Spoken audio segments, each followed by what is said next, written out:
નમસ્કાર. આગળ આપણે હાર્ડી વેઇનબર્ગ સિદ્ધાંતની સમજૂતી મેળવેલી હતી. હાર્ડી વેઇનબર્ગની સમતુલાને અસર કરતા જે પરિબળો છે, જેમ કે જનીનિક સ્થળાંતરણ અથવા તો જનીન પ્રવાહ, ત્યાર પછી જનીનિક વિચલન, વિકૃતિ, જનીનિક પુનઃસંયોજન અને પ્રાકૃતિક પસંદ, તો તેની આપણે ચર્ચા કરેલી હતી. ત્યાર પછીનો મુદ્દો છે ઉદ્વિકાસનો સંક્ષિપ્ત અહેવાલ. એના વિશે આપણે ચર્ચા કરીએ. ઉદ્વિકાસનો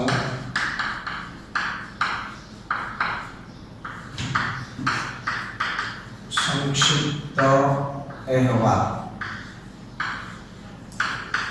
આ જે થિયરી છે એક ખાલી માત્ર વાંચન સ્વરૂપની છે. એમાં બીજું કંઈ ખાસ સમજવાનું છે નહીં, પરંતુ ટેક્સ્ટબુકની અંદર પેજ નંબર 138 અને 139 ઉપર જે આકૃતિ 7.9 અને 7.10 જે આપેલી છે, જેમાં 7.9 ની અંદર ભૂસ્તરીય સમય દ્વારા વનસ્પતિ સ્વરૂપોની ઉત્પત્તિ દર્શાવતી આકૃતિ, અને આકૃતિ 7.10 માં છે ભૂસ્તરીય સમયગાળા દરમિયાન પૃષ્ઠવંશીઓના ઉદ્વિકાસના ઇતિહાસનું પ્રતિનિધિત્વ દર્શાવતી આકૃતિ છે. એ માત્ર આપણે સમજવાની છે. ક્યારેક એમાંથી MCQ પૂછાતા હોય છે કે કયા સમયગાળા દરમિયાન કયા પ્રકારની વનસ્પતિ અથવા તો કયા પ્રકારના પ્રાણીઓનું સર્જન થયેલું છે, એવા MCQ એ ચાર્ટમાંથી પૂછાતા હોય છે. તો મુદ્દાની અંદર આપણે આગળ વધીએ તો અહીં આપણે ઉદ્વિકાસની એક ટૂંકી વાર્તા કરવાની છે. સંક્ષિપ્ત અહેવાલ એટલે કે કયા સજીવો કેટલા મિલિયન કેટલા બિલિયન વર્ષ પહેલા અસ્તિત્વમાં આવેલા છે, તેને આપણે ધ્યાનમાં લેવાનું છે. તો જોઈએ એમાં તો લગભગ 2000 મિલિયન વર્ષ પહેલા સૌપ્રથમ કોષીય જીવન પૃથ્વી ઉપર જોવા મળ્યું. શું કીધું? લગભગ 2000 મિલિયન વર્ષ પહેલા સૌપ્રથમ કોષીય જીવન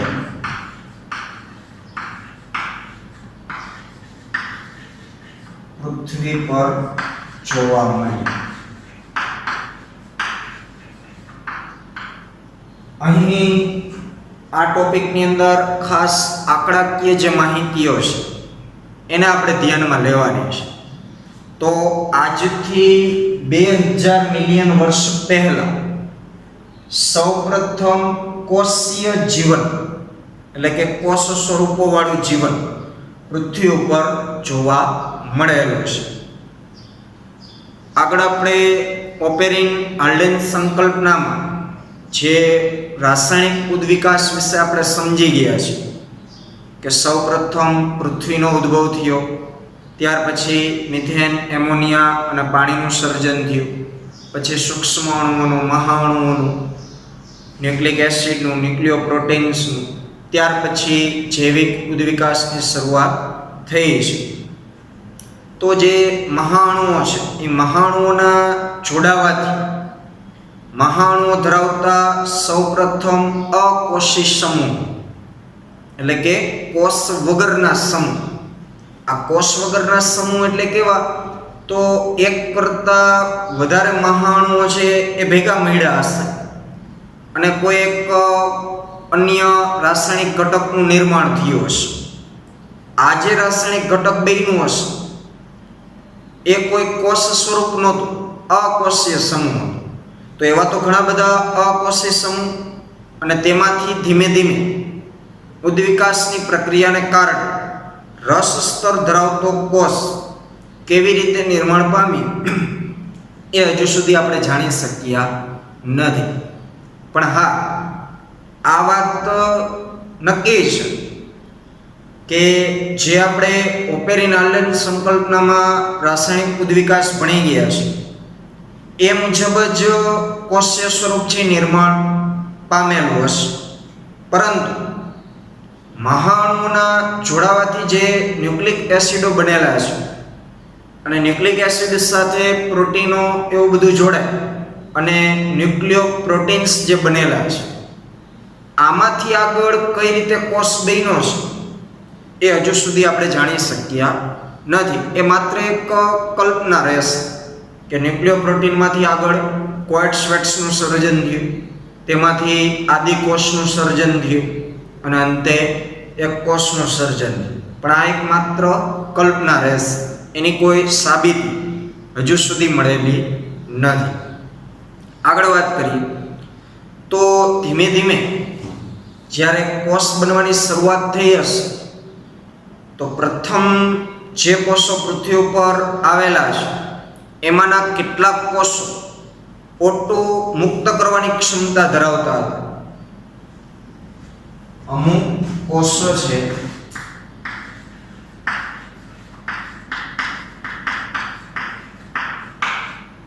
O2 મુક્ત કરવાની ક્ષમતા ધરાવતા હતા.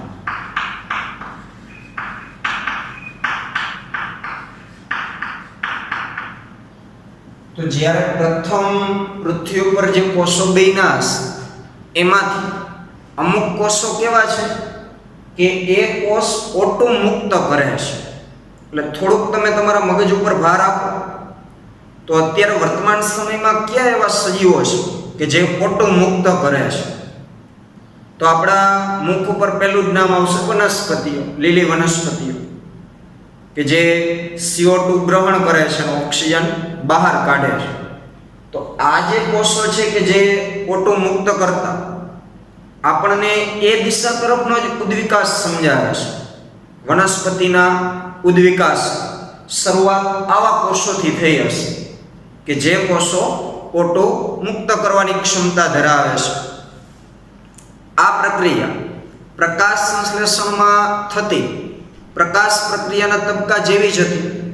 અત્યારે જે હાલ લીલી વનસ્પતિઓ પ્રકાશ સંશ્લેષણ કરે છે તે પ્રકાશ સંશ્લેષણની અંદર જે પ્રકાશ પ્રક્રિયા થાય છે એમના કોષોમાં હરિતકણની હાજરી, તો અત્યારે વર્તમાન સમયની વનસ્પતિઓમાં જે પ્રકાશ સંશ્લેષણની ક્રિયા થાય છે એવી જ ક્રિયા આ કોષોની અંદર થતી હશે તો જ એમાંથી O2 મુક્ત થતો હોય.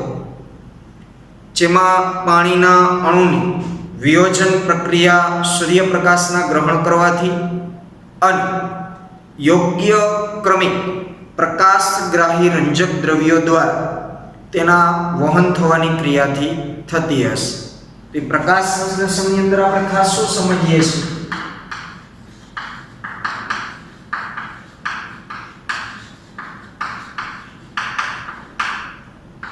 તો તમે ધોરણ 11 સાયન્સની અંદર જે વનસ્પતિઓમાં પ્રકાશ સંશ્લેષણ, વનસ્પતિઓમાં શ્વસન વિશે તમે ભણી ગયા છો. 13મું અને 14મું ચેપ્ટર ધોરણ 11 સાયન્સ. તો એમાં તમે પ્રકાશ સંશ્લેષણની ક્રિયામાં એવું સમજેલા છો કે પાણીના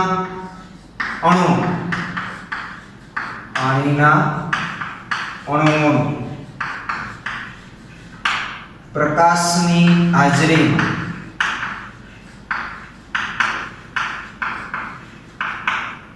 વિયોજન થતું હોય છે. આવું તમે તેમાં ભણી ગયા છો. પાણીના અણુઓનું પ્રકાશની હાજરીમાં વિયોજન થાય. તો પાણીનું બંધારણ શું છે? H2O. તો પ્રકાશની હાજરીમાં H2O નું વિભાજન થશે. એમાંથી હાઇડ્રોજન અને ઓક્સિજન છે એ છૂટા પડતા હોય છે. તો આવી જ પ્રક્રિયા કંઈક આ કોષોની અંદર થતી હશે જેથી કરીને O2 મુક્ત થઈ શકે. સાથે સાથે પ્રકાશગ્રાહી જે રંજક દ્રવ્યો છે એ પણ તમે 11 સાયન્સની અંદર ભણી જ ગયા છો. તો જે અલગ અલગ વનસ્પતિની અંદર હરિતકણમાં જે પ્રક્રિયાઓ થાય છે, CO2 સ્થાપનની ક્રિયાઓ, ખોરાક બનવાની ક્રિયાઓ અને શક્તિ મુક્ત કરવાની ક્રિયાઓ એટલે કે એટીપી ઉત્પાદનની ક્રિયાઓ, તો હરિતકણની અંદર ચોક્કસ એવા પ્રકાશગ્રાહી રંજક દ્રવ્યો હશે અથવા તો વનસ્પતિના કોષોની અંદર આ પ્રકાશગ્રાહી રંજક દ્રવ્યો જેમ કે યુબિક્વિનોન, સાઇટોકાઇનિન, એ તમે ભણી જ ગયા છો, આ નામ કોઈ નવા નથી, બરાબર, આપણે આવી જ ગયા છે 11 સાયન્સની. તો આવા જે બધા પ્રકાશગ્રાહી રંજક દ્રવ્યો છે એમના દ્વારા ક્રમશઃ શક્તિ ઉત્પન્ન કરવા માટે જે પ્રક્રિયાઓ થતી હોય છે, હાઇડ્રોજન આયનોનું ગ્રહણ થતું હોય છે, તો એ દરમિયાન ઓક્સિજન છે એ મુક્ત કરવામાં આવતો હોય છે. ધીમે ધીમે એક કોષીય સજીવ બહુકોષીય સ્વરૂપોમાં અસ્તિત્વ ધરાવતા થયા. પછી આવા જે બધા એકકોષી સજીવો હતા, હજારો વર્ષોને અંતે ઘણા બધા કોષો જોડાઈ અને ધીમે ધીમે બહુકોષી સ્વરૂપ છે એ તૈયાર થવા લાગ્યું. તો બહુકોષી સજીવોની જો આપણે વાત કરીએ તો 500 મિલિયન વર્ષ અગાઉ અપૃષ્ઠવંશીઓ ઉદ્ભવ્યા. આજથી 500 મિલિયન વર્ષ પહેલા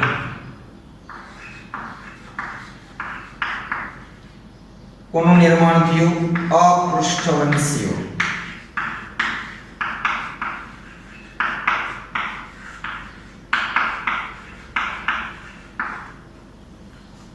એટલે આંકડાઓ છે એમસીક્યુ માટે આપણે ખાસ યાદ રાખશું.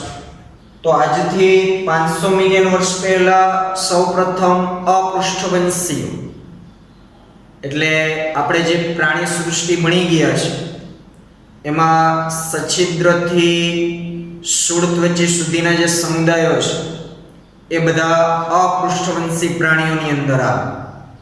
તો આ સછિદ્ર કે જે બહુકોષી સ્વરૂપ છે ત્યાંથી લઈ અને શૂળત્વચી સુધીના જે પ્રાણીઓ છે એ આજથી 500 મિલિયન વર્ષ પહેલા નિર્માણ પામેલા છે.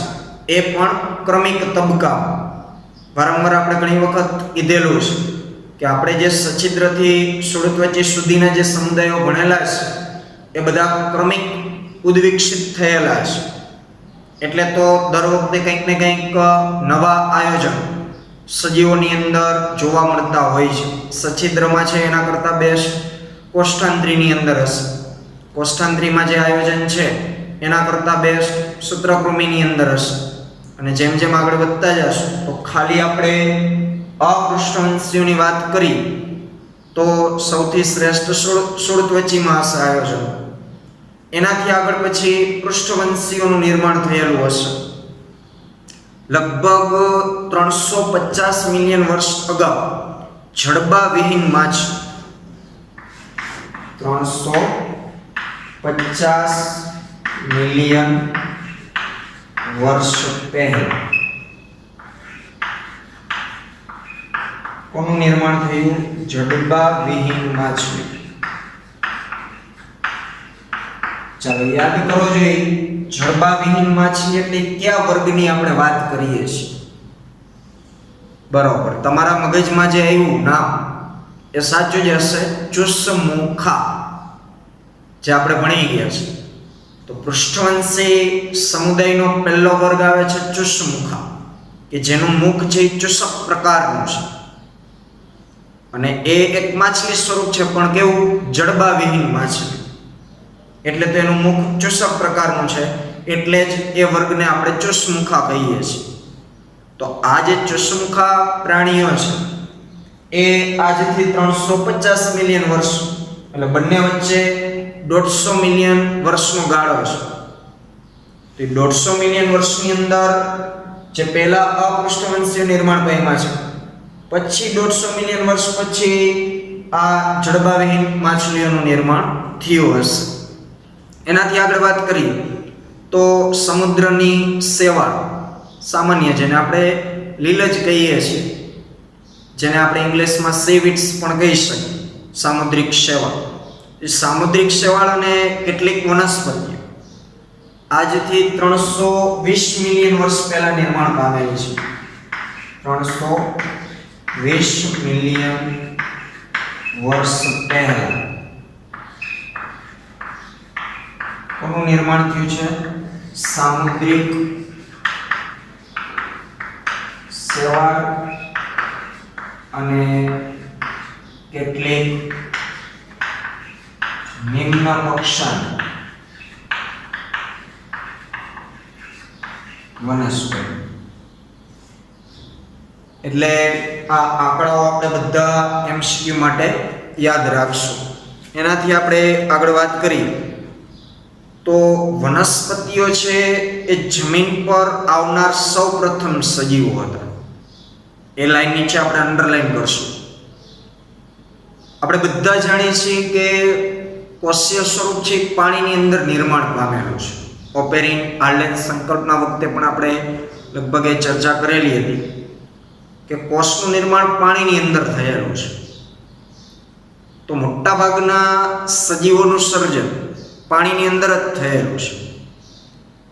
તો શરૂઆતની જે જલીય વનસ્પતિઓ હતી કે જે પાણીની અંદર નિર્માણ પામેલી છે, એમાંથી જ આગળ મહાકાય વનસ્પતિઓનું ધીમે ધીમે સર્જન થયેલ. પરંતુ જે જમીન વિસ્તાર છે ત્યાં સૌપ્રથમ કોઈ સજીવો હતા નહીં, પાણીની અંદર જ હતા. પણ નાના નાના તળાવ સરોવર એ કાપ માટી રેતીથી ભરાવાને કારણે ત્યાં ધીમે ધીમે પાણી ઘટતું ગયું, પાણી સુકાતું ગયું.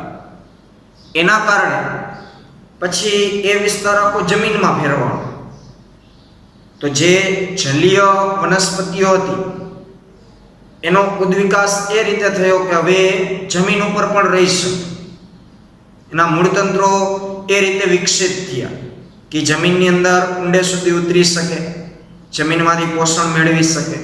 એમ કરતાં કરતાં પાણીમાંથી ધીમે ધીમે વનસ્પતિઓ જમીન ઉપર આવી. એટલે એવું નથી કે પાણીમાંથી છલાંગ લગાવી નીકળી અને આજુબાજુની જમીન ઉપર પડી અથવા તો એ પગથી હાલીને ગઈ, એવું નથી.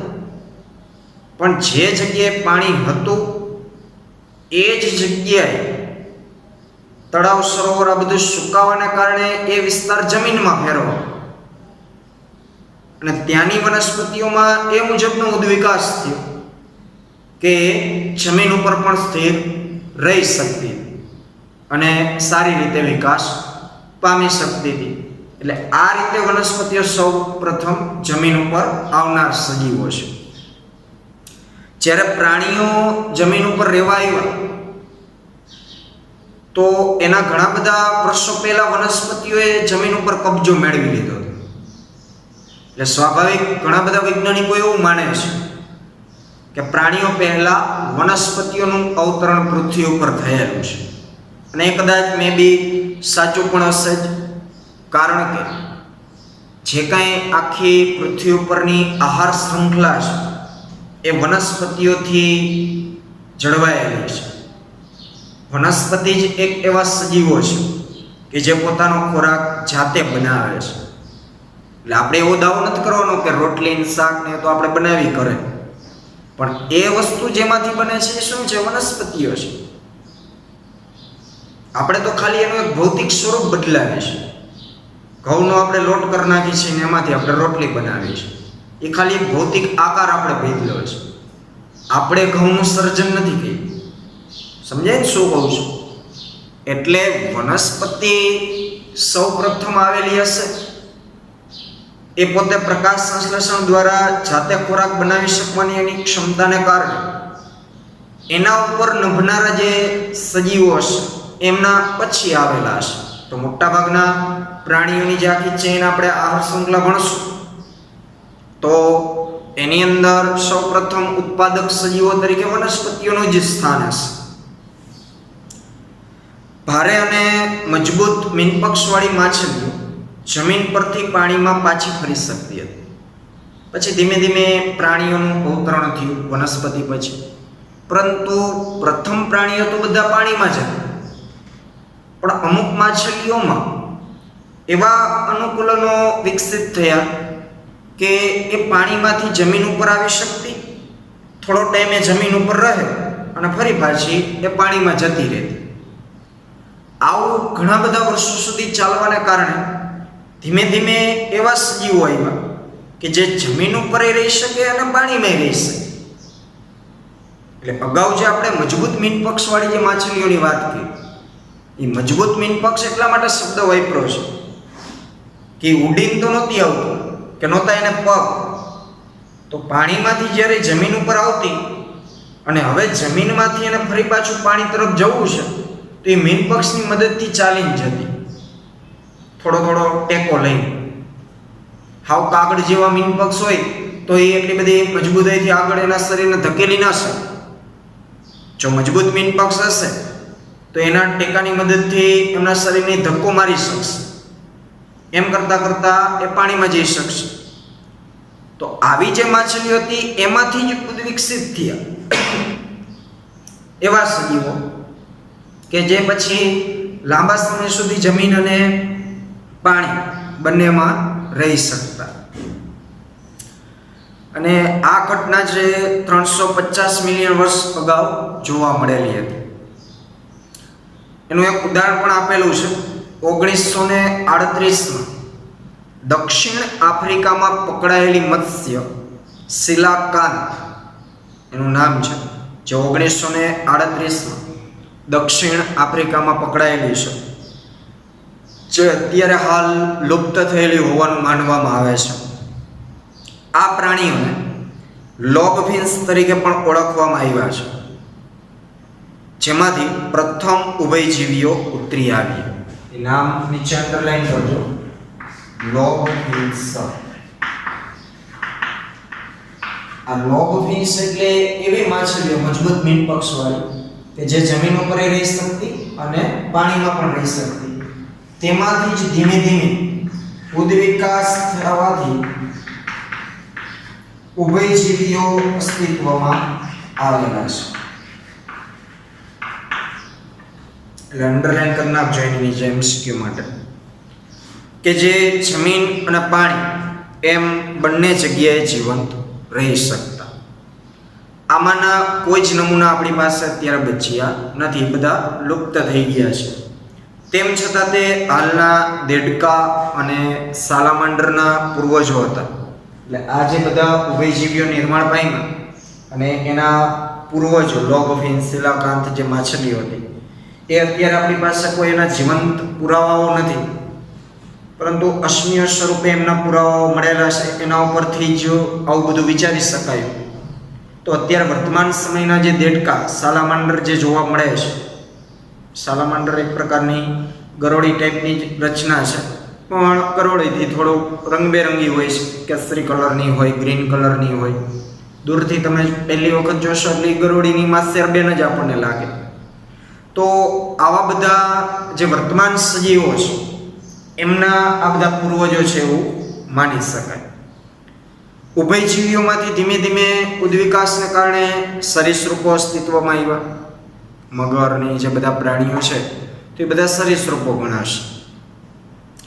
તેઓ જાડા કવચવાળા ઈંડા મૂકતા, જે ઉભયજીવીઓના ઈંડાની માફક સૂર્યપ્રકાશમાં સુકાઈ જતા ન હતા. ઉભયજીવીઓમાંથી કોણ આવ્યું? સરીસૃપ. તો બંનેના ઈંડાની સરખામણી કરી છે એક, કે ઉભયજીવીના ઈંડાની ઉપર જે તમે વ્હાઇટ કલરનું ખાસ જે કવચ જોતા હો, એ કેલ્શિયમ કાર્બોનેટનું બનેલું હશે, કે જે અંદરના ગર્ભને સુરક્ષિત રાખે છે. તો ઉભયજીવીના એગ અને સરીસૃપના એગમાં તફાવત એ હતો કે ઉભયજીવીના એગનું જે કવચ છે એ પાતળું હતું, જ્યારે સરીસૃપના એગનું કવચ છે એ જાડું હતું. તો સૂર્યપ્રકાશને કારણે ઉભયજીવીના એગ છે એ સુકાઈ જતા ક્યારેક, પરંતુ સરીસૃપના એગ છે એ સુકાતા નહીં, કારણ કે એનું કવચ જાડું છે. એટલે અંદર રહેલા ગર્ભને સૂર્યપ્રકાશથી કોઈ નુકસાન થતું નહીં. હાલના સમયે ફરી એકવાર આપણે કેવળ તેમના વંશજો જેમ કે કાચબા, કશ્યપ અને મગરને આપણે જોઈ શકીએ છીએ, જે આપણા અત્યારે વર્તમાન સજીવો જે છે ત્યારબાદના 200 મિલિયન વર્ષ અથવા તે દરમિયાન ભિન્ન આકાર અને કદવાળા સરીસૃપો છે પૃથ્વી ઉપર પ્રભાવી રહ્યા. પછી ધીમે ધીમે સરીસૃપોની અંદર પણ ઉદ્વિકાસ થયો. તો ખાસ કરીને જે ભિન્ન આકાર અને મોટા કદવાળા સજીવો હતા એ બધા લાંબો સમય સુધી પૃથ્વી ઉપર પોતાનું અસ્તિત્વ ટકાવી શક્યા. વિશાળ ફર્નસ એ વનસ્પતિનું નામ છે, ત્રિઅંગી વનસ્પતિ છે. એ ફર્નસ હાજર હતા એ સમયે જ્યારે આ મોટા કદના સરીસૃપો હતા ત્યારે. તો એનો મતલબ એવો થયો કે આપણે જે વનસ્પતિ સૃષ્ટિ ભણી છે એકાંગી, દ્વિઅંગી અને ત્રિઅંગી, તો આ સરીસૃપ આવ્યા ત્યાં સુધીમાં એકાંગીમાંથી દ્વિઅંગી, દ્વિઅંગીમાંથી ત્રિઅંગી વનસ્પતિઓનું પણ નિર્માણ થઈ ગયું હશે, જે તમે એ ચાર્ટની અંદર જોઈ શકો છો. પરંતુ તે બધા ધીરે ધીરે મૃત્યુ પામી કોલસાના ભંડાર બની ગયા. એટલે કે આવી જે બધી વનસ્પતિઓ હતી એ કુદરતી કંઈક ને કંઈક પ્રક્રિયાઓને કારણે નાશ પામી. જમીનની ઊંડા સ્તરોમાં એમને સ્થાન લીધું અને અત્યારે ખાણ ખોદકામ દ્વારા જે આપણે કોલસો પેટાળમાંથી મેળવીએ છીએ તો એ આ બધી વનસ્પતિઓની જ નિપજો છે. તેમાંના કેટલાક સંભવતઃ 200 મિલિયન વર્ષ પૂર્વે, ઉદાહરણ તરીકે ડાયનોસોર, ઇથિયોસોરસ, મત્સ્ય જેવા સરીસૃપોમાં ઉદ્વિકાસ પામવા જમીન પરથી પાણીમાં પાછા ફર્યા. તો એ જે સમયગાળો હતો આજથી 200 મિલિયન વર્ષ પહેલાં, તો ત્યારના અમુક સરીસૃપ, ઉદાહરણ તરીકે કૌંસમાં જે આપેલું છે ઇથિયોસોરસ, તો આવા પ્રકારના જે સરીસૃપો હતા એ બધાએ ફરી પાછા એમના પૂર્વજોની એમને યાદ આવી હશે. એટલે કે આપણે પાછા પાણીમાં રહેવા જતા રહી, જમીન ઉપર તો બહુ આપણું કંઈ હાલે નથી, એવું વિચારીને બધા પાછા જમીન ઉપરથી પાણીમાં રહેવા માટે છે એ પાણીની અંદર જતા રહ્યા. તો પરિણામે એનો ઉદ્વિકાસ પણ કંઈક અલગ રીતે થયેલો હશે.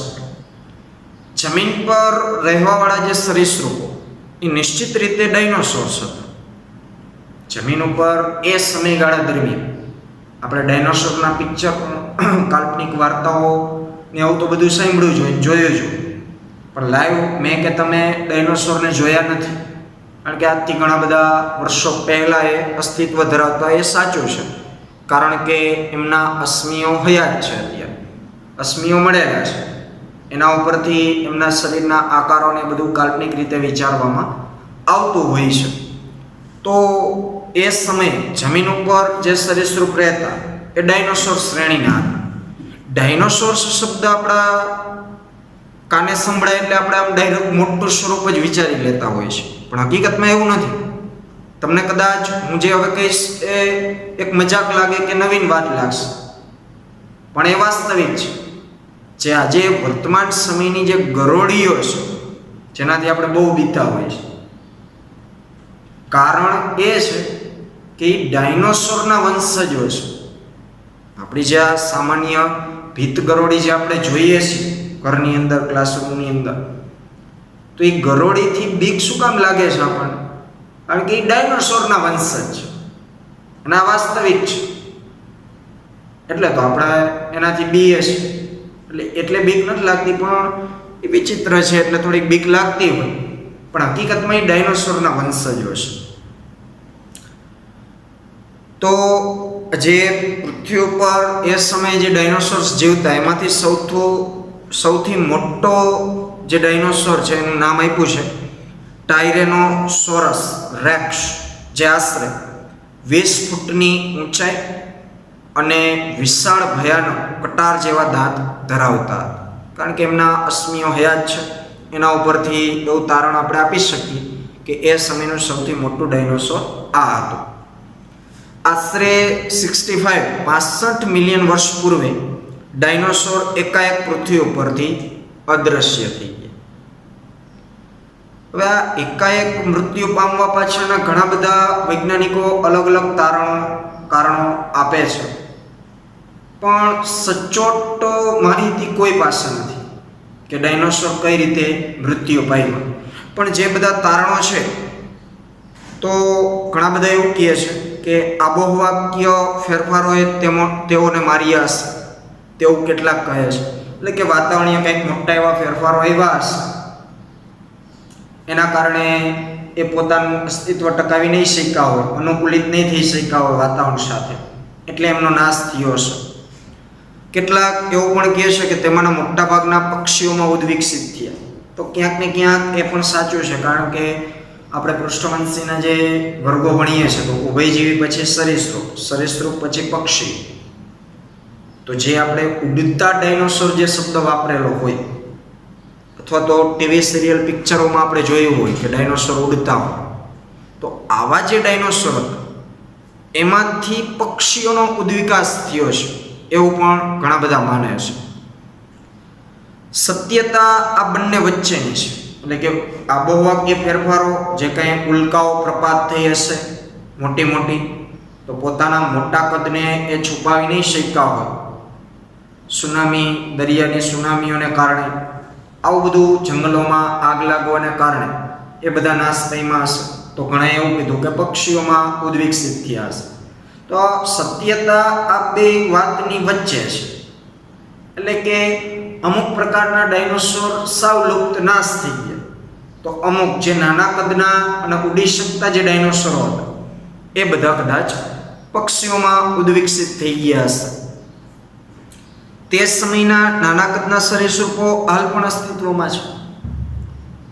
તો આબોહવાકીય ફેરફાર એટલે કે જે ઉલ્કા પ્રપાતો થયા હશે એ સમયગાળા દરમિયાન એ પોતાના મોટા કદને છુપાવી ન શકવાને કારણે ઉલ્કાઓનો સીધો મારો એમના ઉપર થયો હશે, એટલે એ નાશ પામ્યા હશે. કારણ કે એ સમયના નાના કદના જે સરીસૃપો છે એ તો અત્યારે જોવા મળે છે, તો એમને એમની કદાચ કોઈ ખાસ અસર થઈ હશે નહીં. તો આજે આટલું રાખીએ, ત્યાર પછીની ચર્ચા આપણે આગળના લેક્ચરમાં કરીશું.